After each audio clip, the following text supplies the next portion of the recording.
Halo semua, perkenalkan nama lengkap saya Maria Ferni Suryani, NIM 2001050056. Sekarang saya kuliah di Universitas Nusa Cendana Kupang, program studi pendidikan fisika, Fakultas Keguruan dan Ilmu Pendidikan. Nah, pada kesempatan ini saya akan menjelaskan materi tentang gelombang bunyi. Baik, sebelum melangkah lebih jauh tentang pembahasan mengenai gelombang bunyi, terlebih dahulu kita harus mengerti dulu apa itu gelombang bunyi. Baik, gelombang bunyi adalah gelombang longitudinal karena partikel getarnya searah dengan rambatan gelombang. Kemudian yang kedua itu gelombang bunyi dapat menjalar di dalam benda padat, benda cair, dan juga benda gas. Selanjutnya, agar bunyi yang dapat didengar dengan baik, maka ada beberapa syarat yang terpenuhi, yakni yang pertama yaitu adanya sumber bunyi yang bergetar. Nah, di mana di sini itu jika kita mengetahui adanya sumber bunyi yang bergetar, otomatis kita dapat mendengarnya. Nah, contoh sumber bunyi yang bergetar itu yang pertama ada sinar gitar, kemudian ada speaker, ada lonceng, garpu tala, dan lain sebagainya. Kemudian yang kedua, adanya zat perantara tempat bunyi merambat. Nah, contoh zat perantara di sini yaitu ada air, kemudian ada logam, ada kayu, ada tanah, batu, udara, gas, LPG dan sebagainya. Kemudian, setelah ada zat perantaranya, ada sumber bunyi, otomatis kita harus memiliki alat penerima bunyi atau pendengaran. Nah, alat penerima bunyi ini di sini yaitu telinga. Nah, pada manusia jika kita memiliki telinga ini untuk mendengar. Nah, itulah sebagai penerima bunyi atau pendengaran yang ada di sekitar kita sehingga bisa mendengar baik itu melalui telinga, melalui hidrofon dan juga mikrofon. Baik, saatnya kita akan membahas mengenai macam-macam bunyi. Nah, macam-macam bunyi ini ada 3, ada audiosonik di mana jangkauan bunyinya dari 20 Hz sampai 20.000 Hz. Kemudian infrasonik ini kurang dari 20 Hz, kemudian ultrasonik ini lebih dari 20.000 Hz. Berarti untuk ultrasonik ini jangkau suaranya ini sangat tinggi ya. Nah, oke, mari kita bahas satu-satu. Yang pertama itu audiosonik. Nah, kan audiosonik tadi suaranya dari 20 Hz sampai 20.000 Hz merupakan frekuensi bunyi yang dapat didengar oleh manusia pada umumnya. Kemudian yang kedua yaitu mengenai infrasonik yang kurang dari 20 Hz. Nah, merupakan bunyi yang lebih rendah dari 20 Hz atau lebih rendah dari yang biasa didengar oleh manusia. Kemudian yang ketiga itu ada ultrasonik. Nah, ultrasonik ini frekuensinya lebih tinggi yaitu 20.000 Hz, lebih dari 20.000 Hz. Nah, dan untuk yang bisa mendengar frekuensi ini yaitu beberapa hewan yang mampu mendengar frekuensi ini dengan baik. Contohnya anjing. Nah, anjing adalah hewan yang mampu mendengar suara sampai 40.000 Hz. Kemudian kucing itu mampu mendengar sampai 60.000 Hz. Lumba-lumba mampu mendengar sampai 150.000 Hz. Oke, setelah kita membahas mengenai macam-macam bunyi, sekarang kita masuk kepada gejala-gejala gelombang bunyi. Nah, adapun gejala-gejala yang dialami gelombang bunyi itu yang pertama adanya pemantulan, yang kedua adanya pembiasan, yang ketiga ada difraksi, ada interferensi, ada efek Doppler dan juga ada pelayangan. Oke. Nah, mari kita bahas satu-satu. Yang mulai dari pertama yaitu gejala-gejala gelombang bunyi yaitu adanya refleksi atau pemantulan. Nah, pada pemantulan bunyi berlaku hukum pemantulan gelombang. Oke, di mana refleks bunyi dalam ruang tertutup dapat menimbulkan gaung atau keredam karena bunyi dan pantul bunyi aslinya itu datang bersamaan. Yang kedua itu ada refraksi atau pembiasan. Nah, pada peristiwa refraksi atau pembiasan ini ada berlakunya hukum pembiasan gelombang. Nah, refraksi gelombang menyebabkan petir malam terdengar lebih keras daripada siang hari. Nah, adapun perbedaannya itu perbedaan dari siang dan malam, udara di atas itu jika siang itu lebih dingin, kemudian malam itu panas, kemudian udara di bawah. Dimana pada saat siang lebih panas, kemudian malam itu lebih dingin. Nah, untuk refraksi pada malam hari itu, pada siang hari itu dari rapat ke kurang rapat. Begitupun juga pada malam hari dari kurang rapat ke rapat. Kemudian adanya bunyi petir, di mana siang hari itu bunyi petirnya itu lebih pelan, tapi ketika pada malam hari itu merupakan dia itu kayak lebih keras. Nah, itu termasuk dalam peristiwa refraksi gelombang. Nah, yang ketiga ada difraksi atau pelenturan. Nah, bunyi mudah mengalami difraksi karena memiliki bancang gelombang yang besar. Kemudian yang keempat ada interferensi atau perpaduan. Nah, interferensi dua buah gelombang koheren akan menghasilkan pola gelap yang merupakan pola interferensi konstruktif dan destruktif. Beda lintasan dengan interferensi berikut. Nah, rumusnya itu untuk interferensi konstruktif delta X sama dengan N dikali lambda. Nah, kemudian N ini banyaknya lintasan, kemudian lambda ini panjang gelombang. Nah, untuk beda lintasan dengan interferensi destruktif, rumusnya delta S sama dengan N tambah setengah kali lambda. Oke, yang kelima mengenai efek Doppler.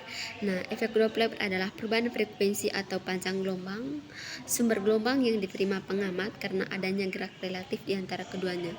Persamaan dari efek Doppler ini, Fp sama dengan V plus minus Fp per V plus minus Vs dikali Fs. Nah, Fp ini frekuensi pendengar, sedangkan Fs ini frekuensi sumber bunyi dengan satuan Hertz. V itu simbol cepat rambat bunyi dengan satuan meter per sekon. Kemudian Vp itu kecepatan pendengar dan Vs itu kecepatan sumber bunyi. Dan untuk persamaan efek Doppler dengan tidak mengabaikan kecepatan angin, rumusnya itu V sama dengan Fp itu sama dengan V plus minus Vv per kali plus minus Vp per V plus minus Vv kali plus minus Vs dikali Vs. Nah, Vv ini kecepatan angin. Di mana maksud dari persamaan efek Doppler dengan mengabaikan kecepatan angin ini, jika pendengar mendekati sumber bunyi, maka Vp bernilai positif.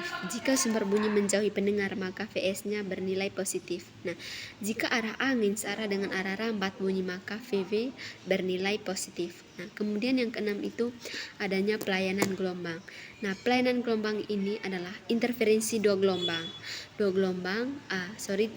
bunyi beramplitudo sama namun berbeda frekuensi sedikit. Nah, pelayanan bunyi membentuk interferensi konstruktif dan juga destruktif yang disebut sebagai layangan. Satu layangan didefinisikan sebagai gejala dua bunyi keras atau lemah yang terjadi berurutan. Frekuensi layangan ini dapat dihitung dengan Fl sama dengan nilai mutlak F1 dikurang F2 dengan perumusannya F1 itu lebih besar dari F2. Kemudian ada intensitas gelombang bunyi. Nah, intensitas gelombang bunyi adalah gaya gelombang yang dipindahkan melalui bidang seluas satu satuan yang tegak lurus dengan rampat gelombang. Yang kedua, intensitas gelombang bunyi itu dapat dirumus sebagai I sama dengan P per A, di mana I itu sebagai intensitas bunyi, P itu sebagai daya gelombang, kemudian A itu sebagai luas permukaan atau luas permukaan sumber bunyi. Nah, untuk rumus I total itu berarti I1 tambah I2 atau IN. Nah, berapa saja jumlahnya itu bisa disimpulkan dengan IN. Kemudian yang ketiga ada mengenai persamaan jarak gelombang dari sumber bunyi terhadap amplitudo dan intensitas bunyi. Persamaannya itu R1 per R2 sama dengan A2 per A1 dengan R1 per R2 kuadrat sama dengan I2 per R1. R itu sama dengan jarak sumber bunyi, A itu amplitudo dengan satuan meter, kemudian I itu intensitas bunyi dengan satuannya watt per meter persegi. Kemudian adapun persamaan untuk jarak gelombang dari sumber bunyi terhadap amplitudo dan intensitas bunyi. ada R1 sama dengan R1 per R2 itu sama dengan A2 per R1, dan R1 per R2 kuadrat itu sama dengan A2 per R1. Kemudian ada taraf intensitas bunyi. Nah, taraf intensitas bunyi adalah 10 kali logaritma perbandingan intensitas bunyi dengan intensitas ambang bunyi atau intensitas terendah. Untuk taraf intensitas bunyi ini dapat dihitung dengan TI sama dengan 10 log 1 bar I0. Nah, TI itu taraf intensitas, itu intensitas bunyi, kemudian I0 itu intensitas ambang bunyi atau intensitas terendah. Kemudian adanya gabungan sumber bunyi dengan taraf intensitas bunyi dengan memiliki rumusan TL2 sama dengan TL1 plus 10 log N2 per N1. Baik, sekarang masuk di aplikasi gelombang bunyi. Nah, aplikasi gelombang bunyi yang pertama itu pada ultrasonografi atau USG. Nah, di mana di sini alat yang digunakan untuk mengamati perkembangan bayi dalam rahim ini memanfaatkan gelombang ultrasonik.